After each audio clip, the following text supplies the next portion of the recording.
sekalian, semoga dalam keadaan sehat walafiat semuanya ya. Terus semangat. Kita sudah bahas minggu lalu mengenai fungsi dan peranan kepegawaian. Untuk minggu ini kita membahas mengenai regulasi kepegawaian. Nah, di sini apa sih itu regulasi?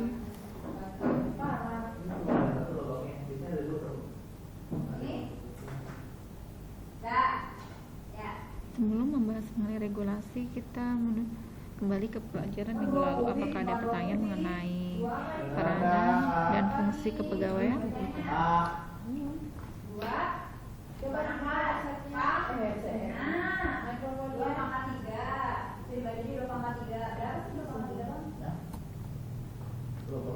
Oke, kalau tidak ada pertanyaan, kita lanjut mengenai regulasi kepegawaian. Sebelum membahas mengenai regulasi kepegawaian, Ibu akan membacakan mengenai tujuan pembelajarannya. Apa sih regulasi itu dan kenapa kita harus mempelajari regulasi kepegawaian tersebut? Yang pertama, diharapkan peserta didik mampu menjelaskan mengenai regulasi kepegawaian dengan benar. Yang kedua, peserta didik mampu menjelaskan macam-macam regulasi kepegawaian dengan benar. Yang ketiga, peserta didik mampu melakukan identifikasi regulasi kepegawaian dengan benar. Dan yang keempat, yaitu melakukan diskusi agar peserta didik mampu mempresentasikan klasifikasi regulasi kepegawaian. Nah, apakah Anda sudah pernah mendengar mengenai regulasi? Apa sih itu regulasi? Oke, kita akan bahas lebih jelasnya tentang regulasi kepegawaian. Nah, ini pengertiannya ya. Nanti kalian bisa baca, kalian bisa pahami mengenai regulasi kepegawaian. Yang pertama, regulasi adalah suatu cara yang digunakan untuk mengendalikan masyarakat dengan aturan tertentu. Nah, jadi regulasi itu aturan ya yang ada di lingkungan masyarakat, dan aturan itu sudah pasti ya, dan itu harus dijalankan.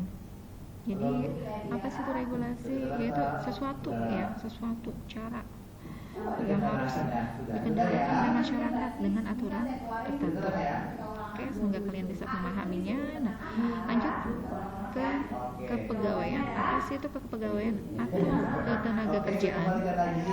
Yaitu segala hal yang berhubungan dengan tenaga kerja.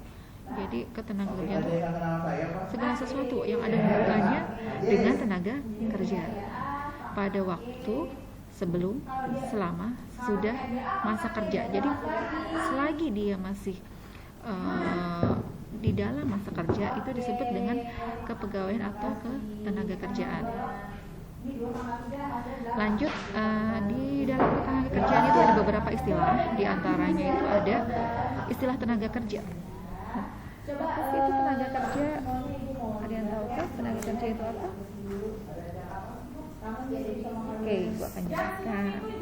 Tenaga kerja itu apa sih kira-kira? Tenaga kerja atau tenaga yang bekerja? Oke, biar kalian lebih paham, kita akan jelaskan mengenai tenaga kerja. Yaitu setiap orang yang mampu melakukan pekerjaan. Jadi orang yang mampu melakukan pekerjaan itu disebut tenaga kerja, baik menghasilkan barang atau jasa yang memenuhi kebutuhan sendiri maupun untuk masyarakat. Jadi dia bisa memenuhi kebutuhannya sendiri ataupun kebutuhan masyarakat. Nah, terus ada istilah angkatan kerja. Angkatan kerja itu apa ya? Nah, angkatan kerja itu adalah bagian dari tenaga kerja yang aktif ya.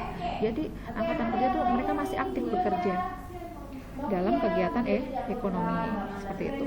Nah, lanjut ke kesempatan kerja. Kesempatan kerja itu kebutuhan tenaga kerja yang kemudian secara real itu secara nyata ya diperlukan oleh perusahaan atau lembaga penerima kerja. Ada tingkat upah, posisi, dan syarat ketentuan kerja seperti itu ya. Jadi bisa melalui iklan ya. Jadi kesempatan kerja itu lowongan ya. Jadi orang memiliki kesempatan untuk mengisi lowongan seperti itu, bisa melalui iklan dan lain sebagainya. Nah, lanjut adalah istilah pekerja. Pekerja itu adalah karyawan, ya, artinya penjual jasa, ya. Dia menjual jasa itu maksudnya tenaga dan pikirannya digunakan untuk melakukan sesuatu, ya, dan mereka akan mendapatkan kompensasi itu bisa berupa gaji, upah, ya, honor, kompensasi yang besar setelah ditetapkan terlebih dahulu, seperti itu. Jadi pekerja itu orang yang menjual tenaga dan pikirannya. Terus ada istilah pengangguran. Pengangguran itu angkatan kerja yang sudah tidak bekerja dan sedang mencari pekerjaan. Nah, jadi ada istilah pengangguran. Jadi mereka belum mendapatkan kesempatan untuk bekerja. Jadi mereka masih tahap mencari. Belum ada tempat yang pas untuk mereka melakukan, atau belum ada lowongan, ya, yang bisa menerima untuk bekerja. Status tuh waktu itu nggak ada. Lanjut, Nggak ada Bambang. mengenai fungsi dan regulasi kepegawaian pada suatu lembaga atau perusahaan. Yang pertama yaitu regulasi kepegawaian menjamin kinerja karyawan. Yang kedua, regulasi kepegawaian menjaga hak dan kewajiban. Yang ketiga, regulasi kepegawaian menjamin kepastian hukum bagi pengusaha maupun karyawan. Ya, jadi ada 3 mengenai fungsi regulasi.